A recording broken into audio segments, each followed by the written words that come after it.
d'encre et avec les petites billes qu'on récupérait dans les cartouches d'encre, et ben, c'est encore plus petit que ça. Plus on va être fin, plus on aura une fluidité, plus on aura une meilleure adaptation.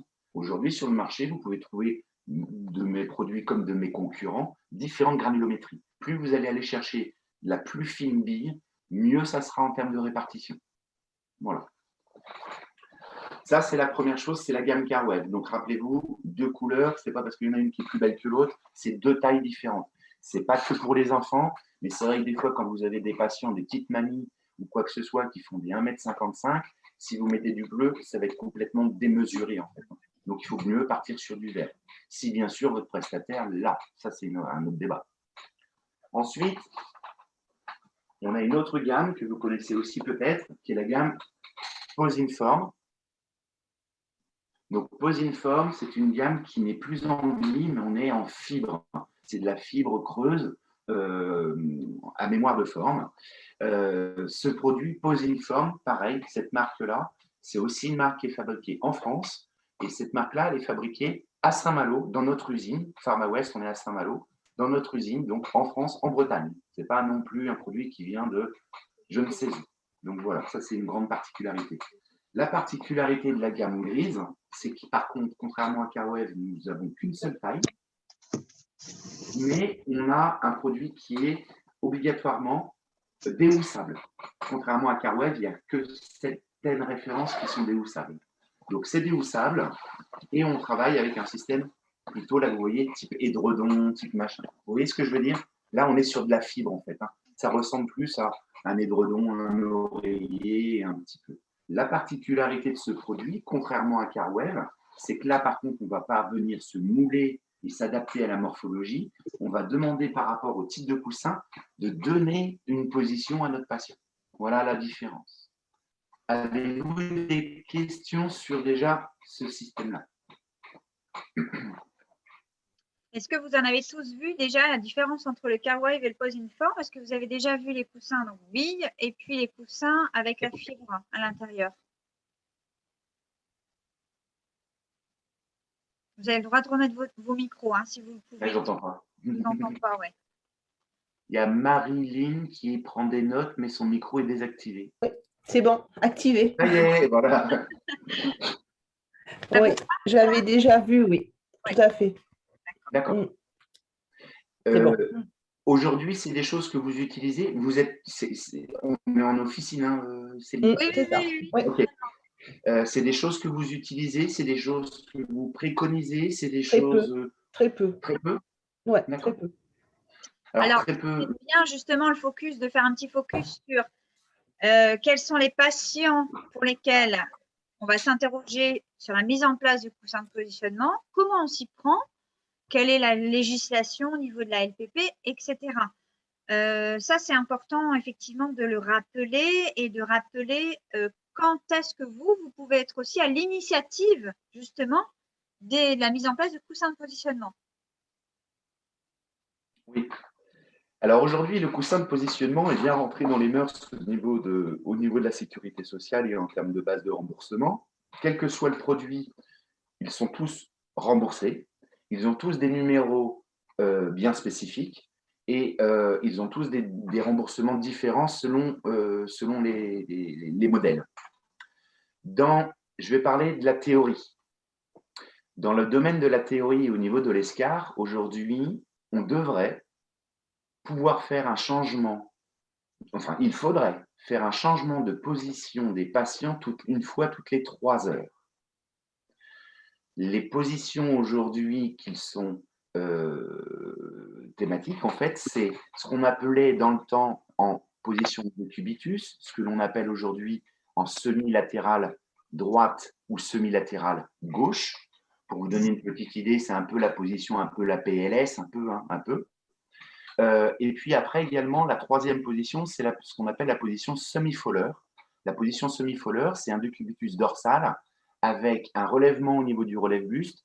Et en fait, on va aller chercher plutôt une position un peu rocking chair, c'est-à-dire, je vais prendre mon dossier de lit qui est là. Voilà, c'est ça. Aujourd'hui, vous avez peut-être des lits, ce qu'on appelle les lits 3 fonctions. Donc, vous avez le relève-buste du lit qui est là et vous avez le relève-jambe. Et maintenant, certains prestataires vous proposent cette position-là. Il est vrai qu'aujourd'hui, cette position-là, c'est la meilleure position en termes de répartition des pressions en position dorsale. Si on n'a pas ce type d'application-là, c'est là qu'on va utiliser des coussins de positionnement pour essayer d'emmener au maximum ces gens, quand ils sont en position dorsale, dans cette position, ce qu'on appelle semi-faller. Ensuite, semi-latéral gauche, semi-latéral droite. Anciennement, on appelait ça, comme je vous le disais tout à l'heure, des cubitus, c'est-à-dire qu'on va positionner notre patient sur le côté gauche ou sur le côté droite. D'accord? Tête et pieds comme ceci. L'objectif, c'est de décharger les points d'appui constants. Aujourd'hui, sur les systèmes qui sont donc vous utilisez, qui sont les matelas type gaufrier ou les matelas à mémoire de forme, ce sont des supports statiques. C'est-à-dire qu'une fois qu'on a mis notre patient dessus, eh bien, il n'y a rien qui se passe, contrairement au système alterné avec les systèmes de compresseurs où il y a des changements de pression constants. Sur les systèmes de mousse aujourd'hui, une fois qu'on a posé notre patient dessus, il n'y a rien qui se passe. Donc, la théorie dit, notre patient est allongé, alors je vais me mettre comme ça, non, comme ça, c'est bien. La tête est ici, les pieds sont là, notre patient, il est là, point barre, il ne se passe rien. L'objectif, ça va être de le latéraliser pour décharger tous les points d'appui constants qu'il y avait sur la position mousse, créer de nouveaux points d'appui à ce niveau-là, et pour cela, on va positionner avec les produits type Carwave, Posiform ou coussin de positionnement, ce que vous voulez.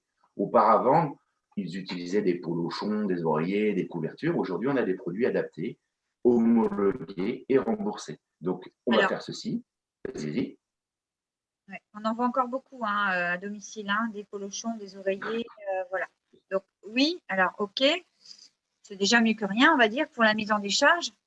Maintenant, j'ai une question là qui vient de Sandrine sur le chat, Philippe. Je te la pose tout de suite parce que c'est avec ce que tu dis. Est-ce qu'on peut conseiller des coussins de positionnement sans les médicaliser?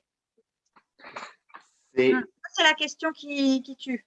Non, c'est pas que ça tue. Je préfère dire non. Non, mais c'est une question que tout le monde se pose à chaque fois qu'on aborde. Je préfère vous dire non. Vous pouvez essayer et tenter et ça pourrait passer. Je préfère vous dire non. On rentre vraiment dans ce coussin, dans un protocole de prise en charge de l'escarre pour patients en position allongée. Donc, voilà, un coussin pour se caler dans le canapé, dans le fauteuil, tout ça, c'est pas fait pour ça. On pourrait, mais il y a toujours un risque. Alors, dans la LPP, on a bien en position allongée, la mention en position allongée, de toute façon. Dans la LPP. Dans la LPP, c'est vraiment dans la prise en charge du protocole au niveau de l'escarre, qui dit escarre position allongée, qui dit position allongée, qui dit lit médicalisé. Si vous voulez être tranquille, il faut qu'il y ait un lit médicalisé. Un coussin aujourd'hui 2001 qui ressemble un petit peu, par exemple, à un coussin d'allaitement pour se caler dans le canapé, non. Vous pouvez essayer, mais il y a un grand risque que ça soit… Non. C'est vraiment… Ouais, je savais qu'Hélène allait intervenir. Ah ouais, non, parce que j'entends bien le discours où effectivement il faut que ce soit pour des patients polyhandicapés en position allongée. Maintenant, si on n'a pas de lit médical, pour moi, si la personne est dans un lit, parce qu'on en voit quand même, Philippe, tu le sais, des personnes qui sont à domicile, qui n'ont pas de lit médical, qui n'en veulent pas et parce qu'elles estiment que ça y est, elles seront au bout de leur vie quand elles auront un lit médical. Là, moi, je suis favorable à la mise en place d'un coussin de positionnement sans lit médical. Par contre, si vous avez une reprise d'indu, Sandrine, au niveau de la sécurité sociale, il faut simplement être sûr de vous, c'est-à-dire que ce ne soit pas, comme disait très justement Philippe, utilisé quand on est dans son canapé. C'est vraiment une histoire de bon sens, les coussins de positionnement. Il faut des recoupes avec l'âge du capitaine. Vous en vendez un pour quelqu'un qui a 35 ans, bon… C'est ça, qui le soir a besoin de regarder sa téloche jusqu'à 2 h du matin. Là, non. Bon, mais c'est avant tout une histoire de bon sens, mais c'est une question qui est légitime parce qu'effectivement, le coussin de positionnement, il est là en premier lieu pour rectifier une position qui pourrait être vicieuse. Donc, en effet, là, on est vraiment dans le bon sens. Je n'ai pas de lit médicalisé, mais effectivement, quand je suis allongée, j'ai potentiellement un risque de développer des points de pression qui m'amèneraient vers des escarres, ok. Et c'est vrai que la LPP ne dit pas grand-chose là-dessus. Elle ne dit pas qu'il faut obligatoirement avoir un lit médicalisé en place. Donc là, on est vraiment dans le bon sens. Et si vous êtes toujours dans le bon sens, un contrôle de la Sécu, vous ne serez jamais inquiété là-dessus puisque vous aurez agi justement pour rectifier une position vicieuse. Donc, bon, vous voyez. Mais c'est vrai qu'il y a un petit flou au niveau des coussins de positionnement, au niveau du texte, comme dans tous les textes, on doit lire entre les lignes aussi. Juste tant que, pour ne pas perdre le fil, Philippe, parce que tout à l'heure, tu nous expliquais la différence entre les billes et la fibre. Est-ce que tu peux donner des exemples d'utilisation entre les deux, entre la bille, la fibre? Est-ce que certains soignants, comme les ergots, qui préfèrent utiliser la bille, ou est-ce que qu'est-ce qui va faire qu'on choisit plutôt la bille que la fibre? Alors, comme je l'ai expliqué tout à l'heure, je vais reprendre un exemple, vous allez comprendre, vous allez voir tout de suite. Je vais prendre deux coussins qui sont de la même forme, d'accord? C'est la même forme et ainsi de suite. La bille, si je le mets là, vous allez comprendre tout de suite. La bille, l'objectif, c'est qu'elle s'adapte complètement à la morphologie. Vous voyez? La fibre… Elle n'a pas pu, Sandrine. Vas-y, recommence. Bon, je vais prendre comme ça. La bille, en fait, l'objectif, c'est qu'on s'immerge dedans et que la bille s'adapte à la morphologie du patient tout en la maintenant. C'est-à-dire qu'on va utiliser la bille parce que le patient a une position et je veux que cette bille s'adapte. On va prendre un peu l'exemple. Imaginez, vous savez, ce qu'utilisent les pompiers là, avec les billes, en fait, vous savez, je ne sais pas comment on appelle ça, des matelas et ainsi de suite, en fait. Ils décompressent, en fait, et la bille vient s'adapter à la morphologie pour pas que ça bouge, en fait. Là, c'est le même principe. Sur la fibre, c'est mon bras va être projeté, en fait. Je ne vais pas m'immerger comme dans la bille, en fait. Vous voyez, je n'ai pas la même immersion. Donc, avec de la fibre, on va plutôt aller chercher et donner une position au patient. Avec la bille, on va plutôt venir s'adapter à la morphologie du patient. En fait, la bille, c'est conformable. Oui, donc, tout à fait. On va donner la forme aussi. Voilà, la bille c'est comme un moule en fait. La bille va venir mouler la morphologie du patient tout en la bloquant. La fibre va venir donner une position au patient. Ça va, vous captez un petit peu le distinguo entre les deux? En sachant, alors je ne sais pas si c'est nécessaire de le préciser aussi, mais mon bon sens à moi me pousse aussi à dire qu'il y a aussi une question de qui gravite autour du patient, combien de passages j'ai aussi dans la journée. Parce que vous conformez le coussin à billes, vous mettez votre petite patiente dessus. Bon, vous arrivez le soir, potentiellement aussi, c'est que les billes soient chassées d'une part et d'autre du coussin et que la petite mamie se retrouve un petit peu…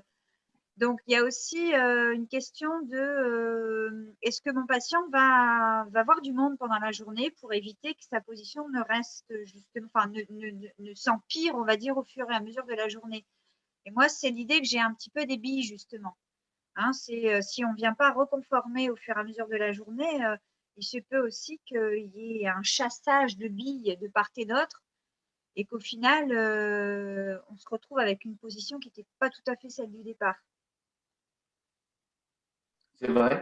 C'est vrai, à partir du moment où vous avez un patient agité, automatiquement, si on a un patient agité avec la bille, automatiquement, la bille va bouger et on pourrait avoir, comme tu viens de le dire, Céline, un risque aujourd'hui que la bille, elle s'échappe, contrairement à la fibre. La fibre, comme il n'y a pas du tout cette fluidité, la fibre va rester en place.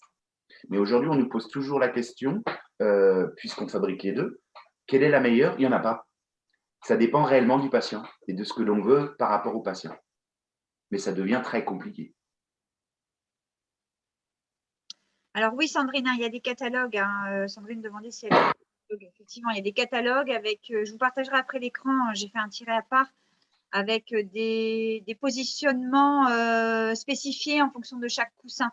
Je vous montrerai après. Je reviens sur ce que tu disais tout à l'heure, Hélène. On oublie aujourd'hui le terme polyhandicapé. Il est vrai qu'il y a encore 5, 6, 7 ans, la sécurité sociale revenait sur ce dossier-là. On a la chance, c'est qu'en 2009, l'HAS a validé les coussins de positionnement dans la prise en charge de la prévention et du traitement de l'escarpe. Mais il est vrai qu'avant 2009, c'était polyhandicapé. Alors, c'est quoi un polyhandicapé? Attends, juste, tu dis l'HAS a validé les coussins dans le positionnement de l'escarpe. Le problème, c'est que ça n'apparaît pas dans la LPP. Non, ça n'apparaît pas dans le LPP, mais si tu vas sur HAS 2009, positionnement sur Google, tu vas avoir le texte de l'HAS.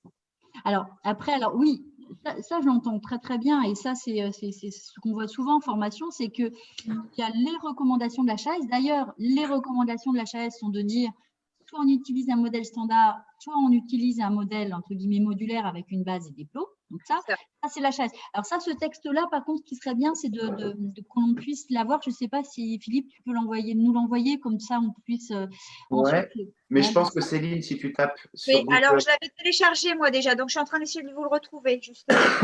D'accord, super.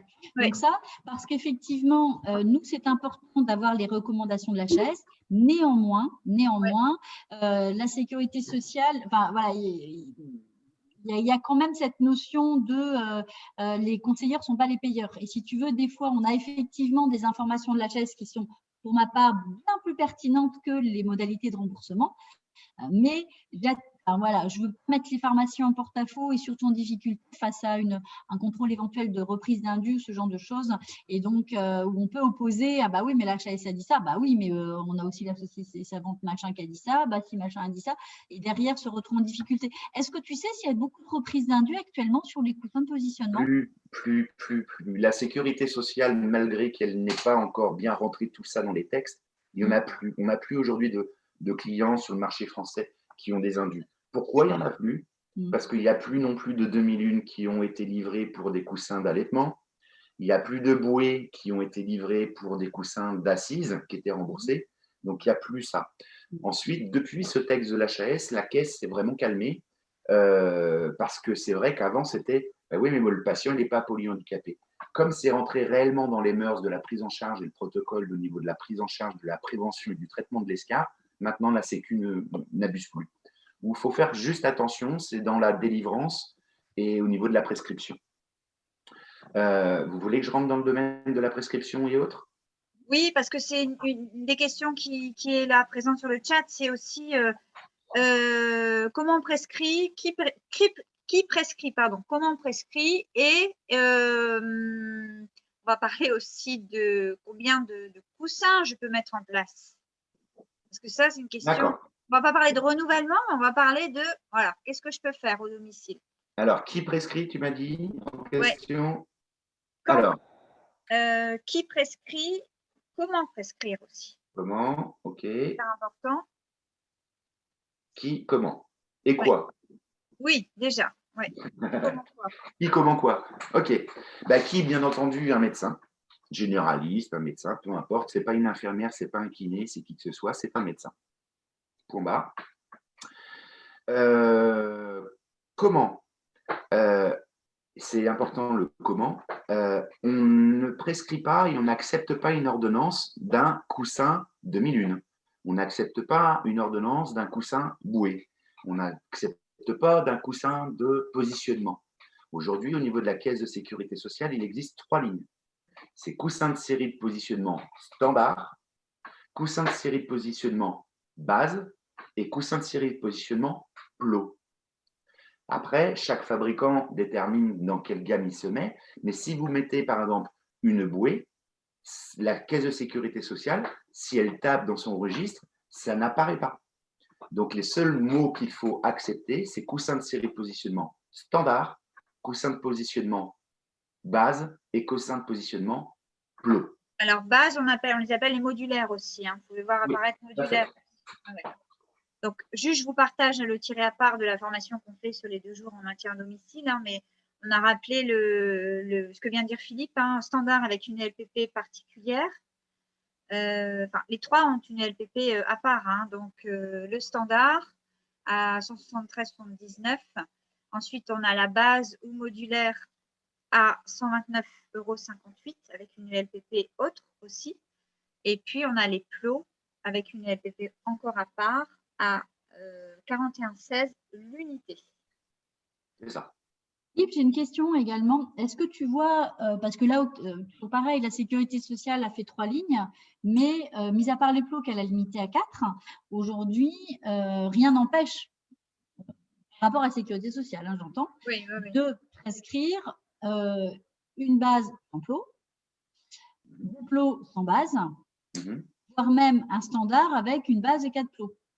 Est-ce que toi, dans les pratiques que tu vois d'une façon générale sur la France, est-ce que il y a des, comment dire, non-respect des recommandations de la Haute Autorité de Santé et que ça passe? Par exemple, sur ordonnance, on a un standard avec un plot.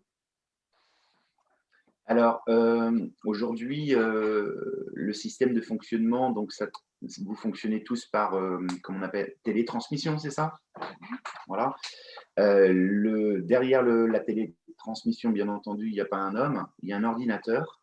Et sur le même acte, la même ordonnance, s'il y a un standard et un plot, ça va buzzer. Ça va bugger. Un standard dans l'ordinateur ne peut être prescrit que seul. Une base, donc modulaire, ce que vous appelez modulaire, une base peut être prescrite avec 4 plots. Et un plot peut être prescrit avec une base. Si on met un standard avec une base ou un standard avec un plot, ça ne fonctionnera pas. Alors, il est vrai qu'on peut vous perdre, mais sur tout le catalogue, à chaque définition de produit, je ne sais pas, je vais vous la montrer, à chaque fois, on note ici ce que c'est. Base, standard, plot, à chaque fois, on va vous le noter. Mais un standard ne peut pas être prescrit avec un plot ou avec une base. Ça, c'est clair, ça ne passera pas. Et est-ce que ça passe un plot tout seul? Un plot tout seul peut passer. Ouais. Ça passera. Ça passera. La base peut passer aussi toute seule. Merci, monsieur. Maintenant, il y a d'autres questions bien souvent, c'est sur comment je veux dire, le renouvellement. Aujourd'hui, il n'y a aucun texte qui parle du renouvellement de ce type de produit-là. Donc, on est tenté de dire que 1 an, 2 ans, 3 ans, on ne sait pas, il n'y a pas de texte. Aujourd'hui, si demain un patient devait avoir besoin de 2 standards, la seule chose qu'on sait, et c'est ce qui est fait aujourd'hui sur le marché, c'est que ce n'est pas sur le même acte et c'est séparé sur une distance. Et ça passe. Voilà. Alors, très... c'est pareil, on est toujours dans le bon sens. Hein. Est-ce qu'il y a réellement besoin de délivrer 2 standards ou est-ce qu'on peut après faire avec une base aussi pour complémenter une position? Maintenant, il y a certains patients, je pense, où il y a vraiment besoin de mettre en place 2 standards. Est-ce que tu peux nous donner la période de garantie aussi? Parce que quelquefois, on se base aussi sur la période de garantie. Aujourd'hui, la garantie contractuelle pour vous et moi, que vous achetiez quoi que ce soit médical ou non médical, sur le marché français, la garantie contractuelle aujourd'hui, c'est minimum 2 ans. Donc, les produits sont garantis 2 ans.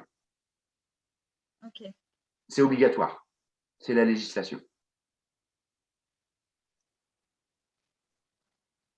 Alors moi, ce que j'ai un petit peu tendance à dire, Philippe, c'est effectivement quand on a besoin de renouveler avant cette période de garantie, c'est d'axer la demande sur une évolution de la pathologie ou de l'évolution de la morphologie. Exactement, exactement. Un courrier du médical qui dit la pathologie de monsieur nécessite l'utilisation de cette place d'un…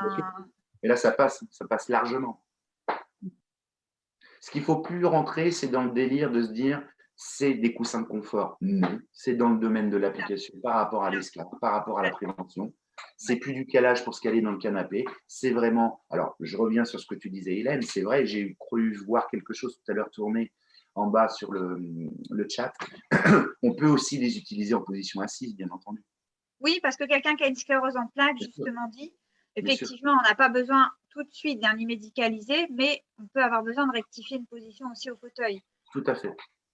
Tout à fait. Donc, on a aujourd'hui aussi bien une application allongée que assise, hein, bien entendu. Hein. Aujourd'hui, on peut aussi avoir un problème d'escarre dans un fauteuil roulant. Si c'est l'assise, il y a des coussins bien adaptés, mais ça peut être quelqu'un qui est hémiplégique avec un contact sur la coudoir. On va pouvoir mettre un coussin, bien sûr, mais tout ça, c'est s'explique en fait. Oui. Après, pour limiter, moi, ce que je disais tout à l'heure aussi, c'est que si on veut limiter les reprises d'indus, les explications, etc., simplement, ce que vous faites, c'est que vous ne mettez pas vos demandes de coussin de positionnement sur la même ordonnance que celle d'un fauteuil roulant, par exemple. Exact. On Comme dissocie. ça évite. Voilà. De même, pareil, le fauteuil coquille, hein, n'oubliez pas le problème qu'il y avait à un moment sur les fauteuils coquilles, où certains disaient, pour que ce soit bien pris en charge, mettez des coussins de positionnement dedans. Ça n'est pas, là, et voilà, ils ont bien clarifié dans la LPP directement le fait que ça n'est pas compatible avec. Voilà. C'est ça. D'ailleurs, c'est bien écrit, hein, ça exclut la mise en place de coussins de série de positionnement. Donc là, c'est noir sur blanc pour le coup. Et surtout, n'acceptez pas d'ordonnance de coussins de série, de coussins nominatifs à la marque ou quoi que ce soit. N'acceptez que des ordonnances, coussins de série de positionnement standard, coussins de série de positionnement base et coussins de série de positionnement plot. Parce qu'une bouée, elle n'est pas remboursée. On a beaucoup de demandes là actuellement, on en a parlé un petit peu tout à l'heure et peut-être que vous en avez reparlé entre deux, mais en fait, moi, je me rends compte que par rapport au SIAD, aux services d'aide à domicile avec lesquels notamment on met en place des conventions entre les pharmacies qui sont labellisées, pharmacie amie des aînés et ces structures-là, et on a des demandes récurrentes sur les coussins de positionnement parce qu'on sent très bien que les personnes ont vraiment du mal à les utiliser, à les conseiller, à voir comment est-ce que l'on fait, voilà, donc ça. Est-ce que dans le cadre du partenariat que l'on a avec PharmaWest, il est possible d'envisager justement une formation directement dans ces SAD ou SIAD en fait, justement pour permettre ces explications-là, comment tu verrais ça? Aujourd'hui, on le fait à la demande de nos clients. C'est vrai que nous, spontanément, on n'y va pas parce qu'on n'a pas le temps. On devrait, mais on n'a pas le temps de le faire. Maintenant, aujourd'hui, qui que ce soit nous demande de venir avec la personne rencontrer des équipes. Il n'y a aucun souci. J'y étais encore la semaine dernière, j'étais à la Croix-Rouge dans le 60, il y avait 20 personnes devant moi. On a fait une formation sur 1 heure et demie de positionnement, l'application des produits, ce qu'on peut faire, ce qu'il faut éviter de faire, comment on l'utilise, bien sûr, ceci. Aujourd'hui, on est 10 personnes sur la France chez PharmaWest, il n'y a aucun problème. Là, on peut, Sandrine, nous, en off, se le garder aussi pour, en idée pour plus tard, justement, dans pas très longtemps, de mettre en place un…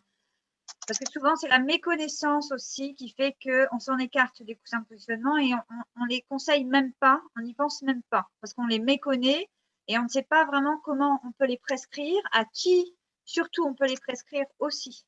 Hein, Sandrine nous dit, elle a eu encore la demande d'un demi-lune pour allaitement cette semaine. Non. Bien sûr. Alors, les gens disent c'est du positionnement. Du positionnement, pour eux, c'est voilà, je vais me positionner pour allaiter mon bébé. Et ben, effectivement, c'est ce que a exclu justement la Haute Autorité de Santé. Elle a fait une petite note en 2013 là-dessus, vraiment pour rappeler que les coussins d'allaitement ne sont pas considérés comme des coussins de positionnement. Donc, tout à fait. Noir sur blanc, c'est écrit, voilà, au moins c'est clair. Attends, je regarde au niveau des petites questions, des petits… Voilà. Alors oui, pour une fibromyalgie aussi, on peut citer un certain nombre de pathos, mais la sclérose en plaques, la fibromyalgie aussi, effectivement. Philippe, moi j'avais, pour terminer sur notre système de présentation et de SIAD, comment est-ce que tu souhaites faire par rapport à des sollicitations des pharmacies qui sont labellisées et des SIAD, enfin SIAD ou SAD, parce que moi je suis dans les SIAD en ce moment, mais on va passer dans pas longtemps au service d'aide à la personne. Comment ça se passe? Est-ce que les pharmacies te joignent directement? Comment tu préfères fonctionner?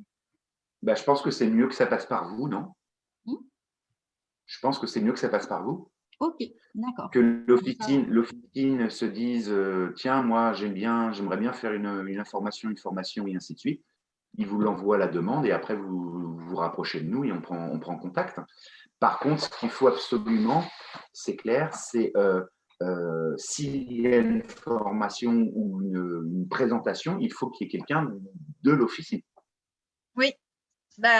Oui. C'est l'objectif aussi, les référents que tu as en face de toi sont tous des personnes qui sont formées, pour certaines pendant plusieurs mois, donc sur cette thématique-là.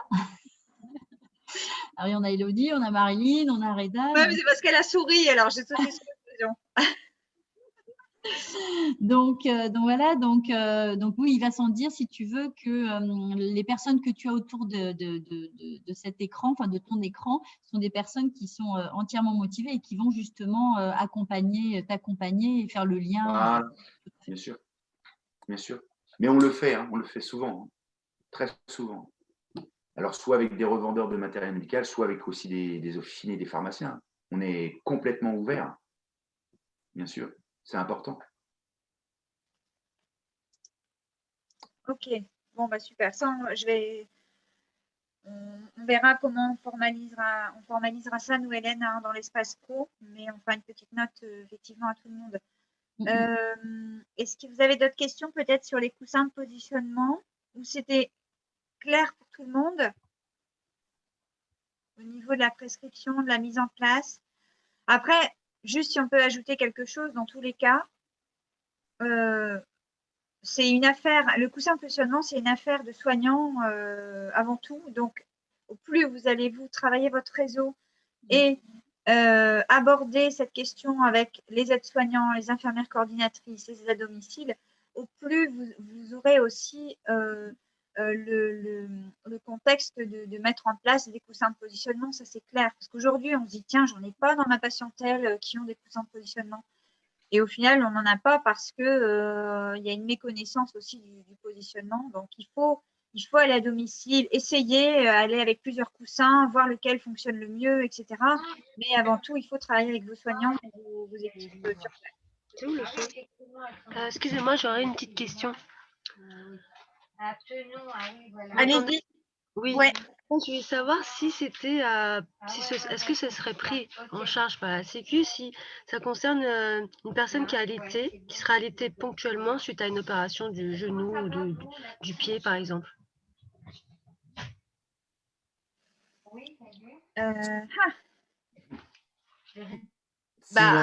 Si ce patient, par exemple, a un appui prolongé ou je ne sais pas, et un risque d'escar, vous pourrez toujours justifier que c'est par rapport à de la prévention. D'accord. Mais c'est très ambigu. Hein,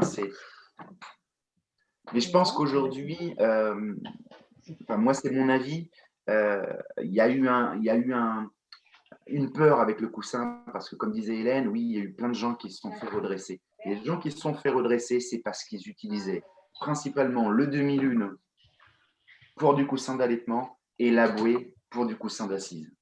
Ensuite, les redressements qu'il y a pu y avoir, c'est les incorrespondances entre les standards, les modulaires et les clos. Mais si on met un coussin à papy-mamie parce qu'il a des risques au niveau de la prévention ou des risques ou alors il a une escarre au niveau du talon, mais il n'y a aucun problème, ça passera, mais largement. Il ne faut pas rentrer dans le délire, voilà, c'est ça, c'est le coussin qui va dans le canapé pour caler, et ainsi de suite. Ouais, toutes ces choses-là, ça ne va pas. Non, mais là, en fait, je parle d'une personne pas forcément âgée, une personne jeune qui a eu une opération. Bien sûr.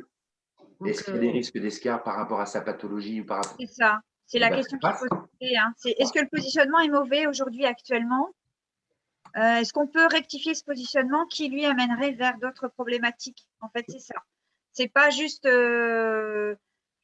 est-ce que je peux caler mon genou, parce que ça, il peut le faire avec un oreiller de chez lui. Vous voyez, c'est vraiment le bon sens nous amène à penser qu'il y aurait un risque éventuel si toutefois le positionnement est mal fait. Oui, tout à fait. Je vais prendre un exemple où je suis… C'est vrai que ça peut être ambigu pour le coup. Tout à fait. Je vais prendre un exemple où je suis en étroite relation avec le centre Calvé. Alors moi, je suis du Nord, je ne sais pas s'il y a des gens du Nord ici. Donc Calvé, c'est à Berck. Berck, c'est un des plus gros établissements au niveau de la prise en charge problème des gens de voiture, des accidents de voiture, tout ça, quoi. Donc on n'est pas du tout dans la gériatrie, quoi qu'il y en a, hein, mais on n'est pas du tout là-dedans. Et aujourd'hui, il y a plein de coussins qui sont mis en place de positionnement à des personnes jeunes, même des enfants de 12 ans, 15 ans, de tout, hein, bien sûr. À partir du moment où il y a un risque, bien sûr. C'est ça. Très bien. Ouais. Mais voilà, encore une fois, la mention aussi sur la prescription du médecin. Hein, ça, c'est voilà. Après, il y a eu quelquefois aussi des… je pense qu'aujourd'hui, dans l'état actuel des choses, les caisses aussi se sont mises un petit peu, on va dire, au diapason des coussins de positionnement dans le bon sens également. Donc, pour les coussins de positionnement, on reste vraiment dans le bon sens et voilà, de se dire, tiens, est-ce qu'il y a un risque éventuel quand la personne est assise, allongée, etc. pour la mise en place de coussins adaptés, justement. Mais ce n'est pas vous tout seul qui allez aller voilà, chez le patient avec vos petits coussins. Vous allez forcément vous entourer des soignants qui sont aussi sur place, dans tous les cas. Ça passera par là. Et c'est comme ça que vous développerez votre activité. Vous développerez votre activité parce que les soignants, justement, parce que vous aurez travaillé ensemble avec les soignants. Pareil, on vous embête avec le réseau. Bah oui, mais c'est le réseau qui va faire que vous allez vous développer. Si vous le faites tout seul, vous n'y arriverez pas. Alors aussi, vous allez vendre un coussin de 2, allez, mais ça restera toujours du très ponctuel. Oui, et puis aussi, vous mettez en place un coussin de positionnement une première fois.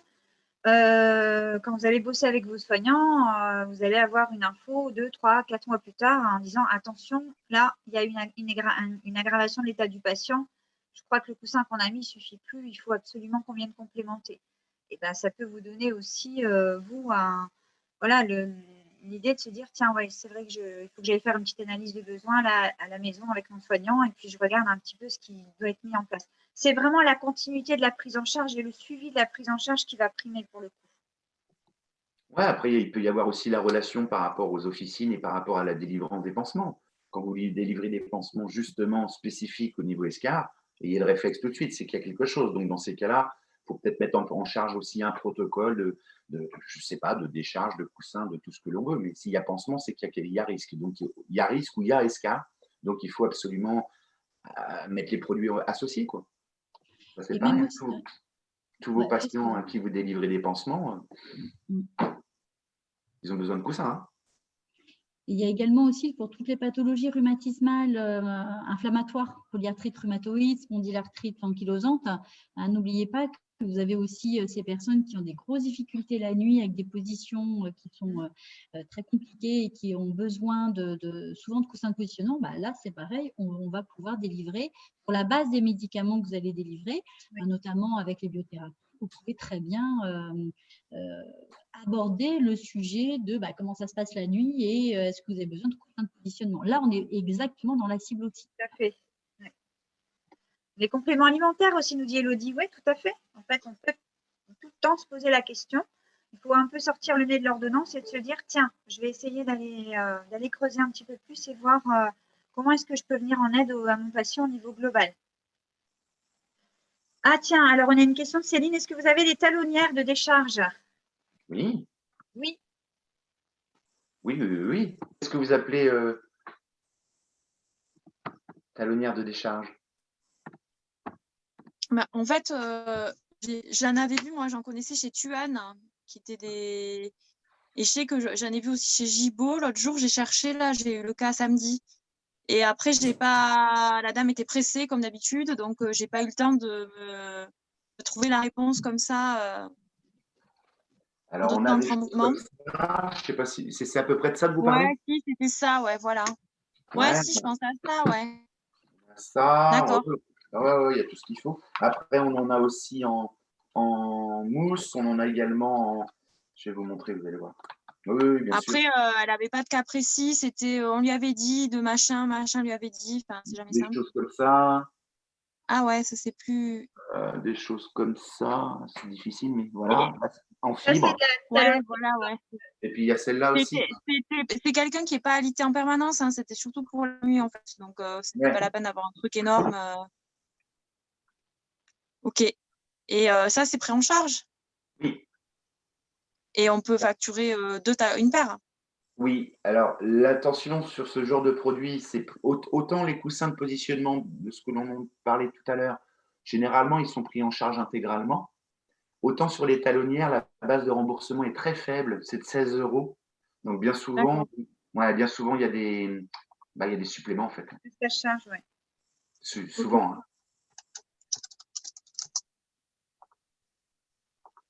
Merci. Après, vous retrouvez sur PharmaWest, je vous mettrai dans le compte rendu le lien avec un petit lien vidéo aussi. Hein. Par contre, PharmaWest, je veux bien, mais nous, pour commander, c'est compliqué parce que je crois qu'il faut des francos énormes. Alors, PharmaWest ne travaille pas avec les officines direct. directement. Parce Ouais, que ils travaillent qu'avec les trucs de matériel médicaux et en plus, je crois que c'est des gros franco. Ouais, avec qui vous travaillez en termes de prestataires aujourd'hui? Orkin, mais Ouais, c'est des clients. c'est pas, Là, c'est pas. Orkin, Alcura, Oxypharm. Après, moi, je ne sais pas avec qui vous bossez, hein. Ok. En fait, PharmaWest, il faut vous dire, en fait, je suis un peu comme si j'étais le fabricant de l'usine Renault. Oui, vous ne pouvez pas acheter une voiture chez Renault. Il faut aller chez un concessionnaire, en fait. Mais oui, mais moi, j'ai déjà travaillé en direct avec PharmaWest par le biais d'une société de matériel médical. Ah, Donc, voilà, je vois. c'est ça. Chaque fois, c'était la guerre pour le franco. C'est ça. Acheter un pyjama, c'était compliqué. Et je ne saurais pas vous livrer demain matin. Ouais. Non, ça, je ne sais pas faire. Mais ce soir, oui. Comment? Mais ce soir, oui. Non, c'est pour hier, généralement. Généralement, il est faux pour la veille. Bah ouais, c'est ça. Ça, on ne sait pas faire. Mais j'ai des pingles.